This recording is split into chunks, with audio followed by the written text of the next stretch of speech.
Where was the last place you saw a skull? If you're like most people, then you probably saw it on a poison label or in a movie about pirates starring a certain Mr. Depp. But what about a real-life human skull? Unless you're in the medical and research field, you probably haven't seen one. That said, throughout history and even today, skulls actually pop up in some of the strangest places. Whether they're decoration, entertainment, or even politics, skulls have been used by humans in some rather shocking ways. A chandelier. In the Czech Republic, there's a church that is right out of a horror movie. Officially known as the Sedlec Ossuary, most people just refer to it as the Bone Church. Inside the church is decorated with the remains of tens of thousands of people, mostly victims of the 14th century plague. There's skulls displayed on the walls and ceiling. Visitors quickly realize that this isn't your usual church.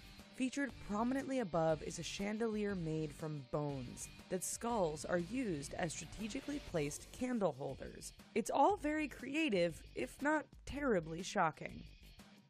Trophies.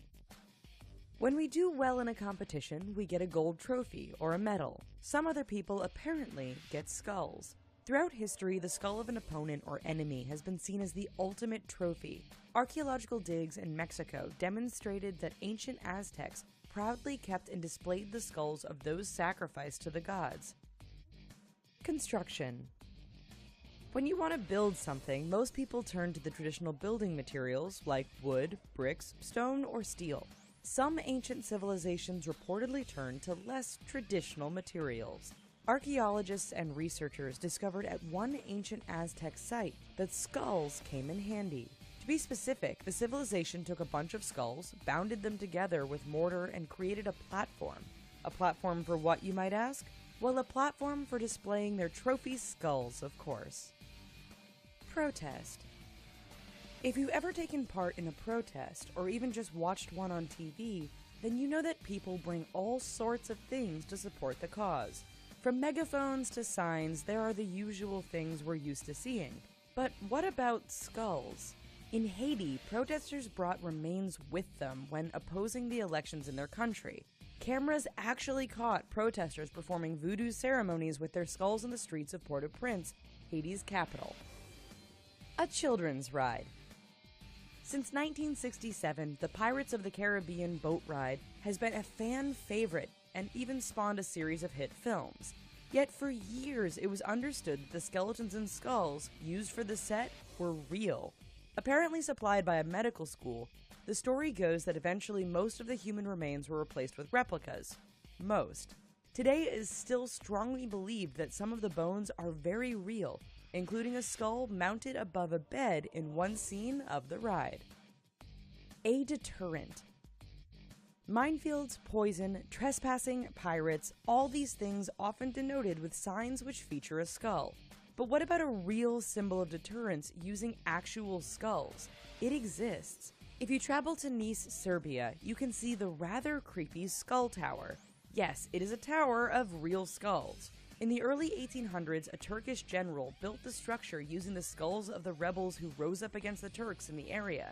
It was meant as a rather grim reminder to citizens of the fate that should await them should they rebel. Cups. Many thousands of years ago, our ancestors didn't have the internet, microwaves, or cars, but they did have cups. How? Well, researchers in Britain came across a bunch of skulls that they say show early humans in the area were cannibals.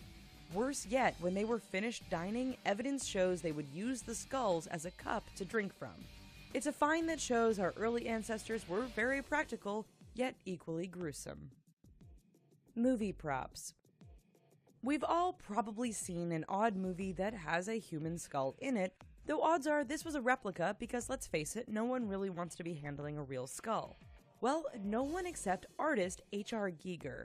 In addition to his rather interesting artwork, Giger is probably most famous as the designer of the creatures used in the Alien movie series. Disturbingly, when designing the alien, the Swiss artist used an actual human skull as a part of the head, along with bits from a snake's vertebrae and cooling tubes from a Rolls-Royce. Art and exhibition. Skulls are not out of place in artwork, at least when it comes to paintings. Then there's the Fragonard Museum in France. Step inside and you'll find exhibits of anatomy, diseases, and skeletal structures by Honoré Fragonard. The standout is definitely the Horseman of the Apocalypse, a flayed human and horse that uses all the original bones, and you guessed it, the skull. It's fascinating and creepy at the same time, and looks like something you'd expect to see in Game of Thrones. Well folks, thanks for watching our video. While you're here, check out these other ones and let us know what you thought about this one in the comments down below. Besides, you should also be subscribed to The Richest for more awesome content all the time. Thanks!